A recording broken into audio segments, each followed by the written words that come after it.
नमस्कार, मी सौ Gauri Jitendra Mohite, central coordinator Vijayanand charitable trust.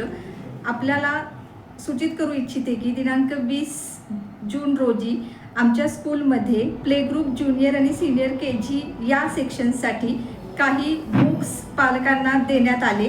हा बुक सेट ॲस्ट्राजेन कंपनीमार्फत आम्ही स्पेशली डिजिटल प्लॅटफॉर्म विद्यार्थ्यांना उपलब्ध करून देता यावा आणि त्या बुक सेटवरती एक बारकोड होता ज्याचे युटिलायझेशन नेक्स्ट मंथपासून होणार होतं. त्याची सगळी माहिती पालकांना देण्यासाठी एक कार्यशाळा राबवण्यात आली आणि त्याच वेळेला प्रत्येक विद्यार्थ्याच्या नावापुढे तो बारकोड लिहिणं अपेक्षित होतं.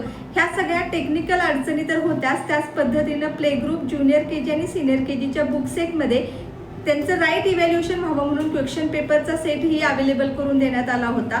जो क्वेश्चन पेपर सेट पालकांच्या हातात जाणं हितकारक नव्हतं. ह्या सगळ्या तांत्रिक बाबी लक्षात घेऊन आम्हाला दुसरा प्लॅटफॉर्म अवेलेबल नसल्यामुळे आणि पालकांना योग्य पद्धतीने डिजिटल प्लॅटफॉर्मची माहिती देण्यात यावी यासाठीची कार्यशाळा घेण्यात आली आणि त्याच वेळेला त्यांना फक्त बुक सेट, ज्याच्यामध्ये कोणत्याही नोटबुक्स आणि इतर शैक्षणिक साहित्यांचा समावेश करण्यात आलेला नव्हता, असा बुक सेट विद्यार्थ्यांना देण्यात आला. आणि केवळ पालकांची गैरसोय होऊ नये, विद्यार्थ्यांना right way digital platform provide करता यावा आणि इव्हॅल्युएशन ज्या काही सीट्स आहेत त्या शाळेच्या ताब्यात घेण्यात याव्यात इतक्या शुद्ध हेतूने त्या बुक सेटचं वितरण करण्यात आलं, ज्यामध्ये आम्ही क्लिअरली मेन्शन केलेलं होतं की पालकांवरती याची कोणतीही सक्ती नाही आहे, ते त्यांच्या पद्धतीनं तो बुक सेट घेऊ शकतात. आम्ही डॉक्युमेंटरी जी काही फाईल तयार केलेली आहे त्याच्यामध्ये हा स्पष्ट उल्लेख आहे.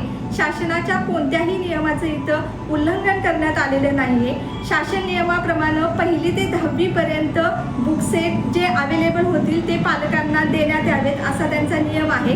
Play group, junior KG, senior KGसाठी कोणताही प्रिस्क्राइब्ड सिलेबस गव्हर्नमेंटनं दिलेला नाही, त्यामुळे यामध्ये गव्हर्नमेंटच्या कोणत्याही नियमाचं उल्लंघन केलं जाईल अशी कोणतीही भावना आमची नव्हती. एका शुद्ध हेतूनं आम्ही केवळ प्ले ग्रुप, ज्युनियर KG आणि सिनियर KG या क्लासेससाठी डिजिटल प्लॅटफॉर्म आणि विद्यार्थी पहिलीपासून CBSE सिलेबसला मॅच करता यावा अशा पद्धतीनं सगळ्या अनुभवी शिक्षकांकडून एक मीटिंग घेऊन त्याच्यामध्ये त्यांना ट्रेनिंग देऊन ॲस्ट्राजेन पब्लिकेशनचे बुक सेट या विद्यार्थ्यांसाठी सिलेक्ट केले आणि केवळ हा तांत्रिक गोष्टींना योग्य पद्धतीनं न्याय देता यावा किंवा तो बारकोड व्यवस्थितपणे एक्झिक्यूट व्हावा यासाठी आणि केवळ यासाठीच मॅनेजमेंट कमिटीनं आणि शिक्षकांनी मिळून हे बुक्स स्कूलमध्ये उपलब्ध करून देण्यात आले.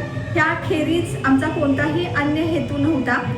तरी प्रसारमाध्यमांमधून जी काही news Kalyani English medium school शाळेचं नाव मलिन करण्यासाठी गैरवापर करण्यात आला असं मी म्हणेन सोशल मीडियाचा, तर तसं न करता जर संबंधितांनी थेट आमच्याशी संपर्क साधला असता तर आम्ही त्याच वेळेला त्यांना हे क्लॅरिफिकेशन देऊ शकलो असतो.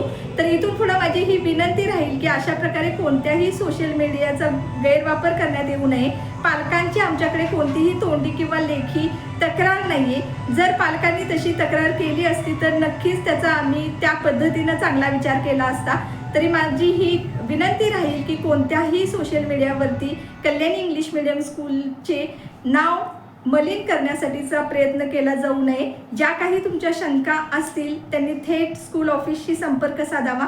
आमची प्रिन्सिपल, मॅनेजमेंट कमिटी आपल्याला नेहमीच कमिटेड आहे ह्या सगळ्या गोष्टी क्लिअरली क्लॅरिफिकेशन करण्यासाठी, स्पष्टीकरण देण्यासाठी. आत्ताही जर कोणाला त्या पद्धतीने शंका असतील तर त्यांनी थेट स्कूल ऑफिसशी संपर्क साधावा असं मी केंद्रीय समन्वयक म्हणून आवाहन करते पालकांनाही आणि विद्यार्थ्यांनाही. त्यांची कोणतीही गैरसोय होणार नाही आणि विद्यार्थ्यांचा सर्वांगीण विकास हाच आमचा ध्यास. या ध्येयाशी आम्ही मिळते जुळते कार्य करत आहोत आणि त्यासाठी आम्हाला सगळ्या जनतेचा पाठिंबाही असणं गरजेचं आहे असं आवाहन करून मी परत एकदा सर्वांना विनंती करते की त्यांनी या बातमीकडे एका वेगळ्या व्ह्यूनीही बघावं आणि त्या पाठीमागे जी खरी कारणं आहेत ती जाणून घ्यावीत आणि शाळेला सहकार्य करावं. धन्यवाद.